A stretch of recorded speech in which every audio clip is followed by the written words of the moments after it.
Bonjour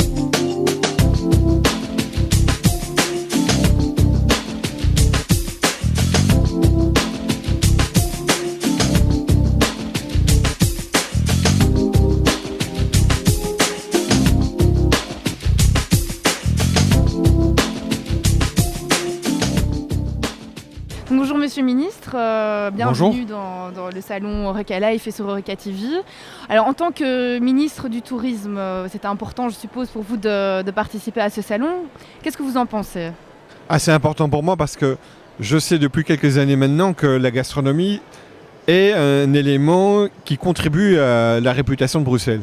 J'ai été parmi ceux, si pas celui qui a proposé que le thème de la gastronomie soit retenu dans les années thématiques de promotion du tourisme pour Bruxelles. C'est comme ça qu'on a créé Brussels Issues en 2012, qui était une année où on a vraiment mis toutes les thématiques qui sont en lien avec la gastronomie en avant, tant en Belgique qu'à l'étranger, pour justement faire parler de Bruxelles, parce qu'on sait que derrière ça, il y a des femmes et des hommes avec énormément de compétences dans des domaines très différents, qui ont un savoir-faire qui est reconnu. Et je suis heureux quand je vais à l'étranger de pouvoir dire qu'on mange bien à Bruxelles et de voir dans le regard de mes interlocuteurs qui sont passés par ici qu'ils confirment clairement. C'est un endroit où on mange bien pour un prix correct, avec une variété très importante. Et voilà, c'est très important donc pour Bruxelles parce que ça crée évidemment aussi beaucoup d'emplois et d'activités économiques pour notre région. Alors vous parliez de variété, il y a aussi la qualité. Vous parliez la semaine passée de faire plus de liens entre les agriculteurs flamands et wallons et l'alimentation ici à Bruxelles. Quelles sont vos propositions par rapport à ça ? En fait, je me rends compte moi que Bruxelles est évidemment pas c'est une ville.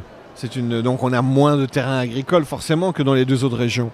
Mais on a énormément de consommateurs, pratiquement 1 500 000 consommateurs tous les jours qui sont présents à Bruxelles, qu'ils habitent à Bruxelles ou qu'ils y viennent travailler. Ce sont des personnes qui de plus en plus sont attentifs à la qualité de ce qu'ils ont dans leur assiette. Et c'est normal parce qu'on voit bien le lien qu'il y a entre la santé et l'alimentation. Et donc, je pense qu'il est de plus en plus difficile de trouver des produits de qualité, mais ils existent. Et j'aimerais qu'on puisse faire des liens avec nos producteurs qui soient en Wallonie ou en Flandre, même si on a aussi beaucoup de producteurs qui sont des transformateurs de produits qui sont présents dans des entreprises économiques très importantes à Bruxelles. Mais faisons des alliances dans un territoire relativement limité, avec des coûts de trajet qui sont beaucoup plus réduits, avec les Wallons et les Flamands, en leur disant, nous on est des consommateurs qui voulons de la qualité, et vous êtes des producteurs, si vous nous produisez dans de la qualité, eh bien nous on vous l'achètera. Essayons de réduire quand même les intermédiaires pour avoir un prix qui reste correct, parce qu'il n'y a pas de raison de payer plus cher pour un produit de qualité que pour un produit qui va être polluant et qui va provoquer toute une série de problèmes de santé qui vont aussi avoir un coût pour la société dans l'avenir. C'est vraiment une alliance qui là est très intéressante. Ce qu'on connaît actuellement, c'est plus des initiatives alternatives comme les groupements d'achat solidaires. Donc c'était des personnes qui se mettent ensemble et qui ont un contact privilégié, on va dire, personnel avec un agriculteur. Ici, vous voulez mettre en place un système finalement plus connu ou politiquement Mais vous avez raison de souligner installé. qu'en fait, c'est souvent le cas. Les citoyens prennent souvent les devants. Et donc, ils ont eux-mêmes commencé à organiser, avec certains producteurs d'ailleurs, du côté wallon ou flamand, des groupes d'achat solidaires. Qu'est-ce qu'ils demandent, eux ? C'est des produits de qualité à un prix correct. Ils ne veulent pas flouer les agriculteurs. Au contraire, ils veulent que les agriculteurs puissent bien gagner leur vie. Et d'ailleurs, quand on achète pas cher certains produits dans les grandes surfaces ou ailleurs, c'est rarement les agriculteurs qui gagnent leur vie avec ces produits-là. Au contraire, il y a une pression pour que les marges que peuvent prendre les producteurs soient de plus en plus réduites. Et donc, il y a des alliances qui sont possibles. Si on veut aller un peu plus loin que les initiatives citoyennes, il faut que les pouvoirs publics interviennent en soutenant et les agriculteurs d'un côté, du côté wallon et du côté flamand, et les échanges qui peuvent exister sur le plan économique entre Bruxelles et les deux autres régions. On parle souvent de solidarité, on parle de la Belgique, on dit que les relations ne sont pas évidentes et tout ça. On a là une occasion concrète de faire du lien et une occasion qui a du sens en plus. Parce que moi je suis très sensible à la qualité de mon alimentation, je cuisine moi-même. J'ai envie d'avoir des produits si possible bio. C'est-à-dire, c'est pas le terme bio qui m'intéresse, c'est le fait qu'il n'y ait pas de produits chimiques, qu'il n'y ait pas de produits polluants dans ce que je vais manger. J'ai pas envie de devoir acheter des produits qui viennent du bout du monde. Je préférerais pouvoir acheter des produits qui soutiennent en plus l'activité locale. Et là, on a la possibilité vraiment de toucher à quelque chose de profond et d'essentiel. Exactement. On sait contrôler finalement l'origine des produits. On sait vraiment, il y a la traçabilité, il y a le contrôle des labels.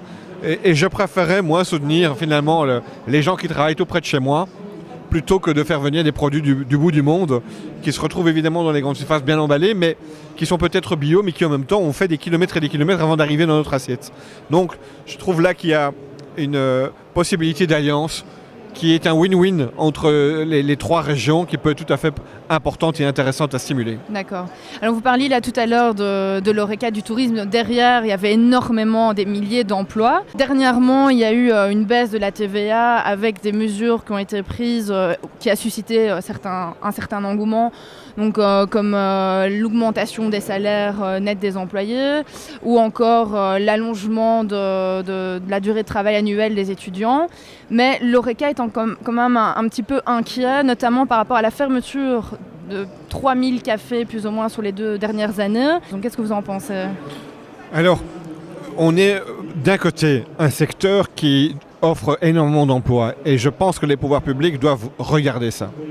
Ce sont des emplois qui sont où il n'est pas nécessaire d'avoir des qualifications extrêmement importantes pour pouvoir accéder à ces emplois.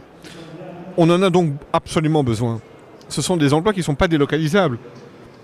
Donc, j'estime que les pouvoirs publics doivent vraiment avoir une stratégie de soutien à ce type de secteur. De l'autre côté, on sait, il y a cette réputation qui est souvent confirmée que c'est un secteur qui fait beaucoup d'argent en noir. Et donc, le fédéral avait décidé, au moment où il avait proposé de réduire la TVA, de faire une espèce d'accord, en se disant, d'accord, on réduit la TVA, ce qui va faire des recettes en moins pour l'État, mais en contrepartie, vous vous engagez à assainir un peu le secteur et à faire en sorte qu'il y ait moins de travail en noir. Maintenant, je pense qu'il faut une réflexion profonde. Il y a des situations qui sont totalement abusives, mais il y a aussi des situations où les gens ne s'en sortent pas. Si on doit appliquer 100% des législations et des normes qui existent. Et donc là, les pouvoirs publics doivent avoir une réflexion. Est-ce qu'on veut de la création d'emplois ? À quelles conditions ?